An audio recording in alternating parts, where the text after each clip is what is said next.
கிராமத்து பாரம்பரிய நெய்க்கோழி எப்படி செய்யலான்னு பார்க்கலாம் வாங்க. அதுக்கு ஒரு முழு பூண்டு க்ளீன் பண்ணி ஒரு டீஸ்பூன் நெய் சேர்த்து வறுத்து எடுத்து வச்சிடலாம். அடுத்து ஒரு பாத்திரத்தை அடுப்பில் வச்சு ட்ரை ரோஸ்ட் பண்ண போகிறோங்க. அதில் கடுகு, மிளகு, ஜீரகம், முழு மல்லி எல்லாம் சேர்த்து வறுக்கணும்.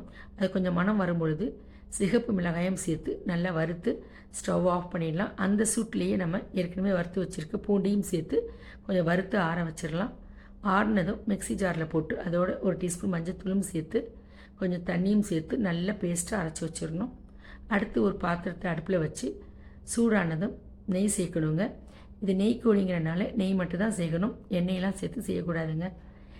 நெய் சூடானதும் நம்ம அரைச்சி வச்சுருக்க மசாலாவை சேர்த்து ஒரு 2 நிமிஷம் நல்லா நம்ம அப்படியே கிளறி விடணும். அந்த மசாலா கொஞ்சம் நல்லா மணம் வரும். அந்த ஸ்டேஜில் நம்ம க்ளீன் பண்ணி வச்சுருக்க கோழியை சேர்த்துடலாம். சேர்த்து நல்லா பிரட்டி விட்டு அதோட உப்பு, கட்டி தயிர், ஒரு கொத்து கருவேப்பிலை இதையெல்லாம் சேர்த்து கைவிடாமல் நம்ம கிளறிட்டே இருக்கணும். அடுப்பை லோ மீடியம் ஃப்ளேமில் வச்சு மாற்றி மாற்றி நம்ம கிளறிட்டே இருக்கணுங்க.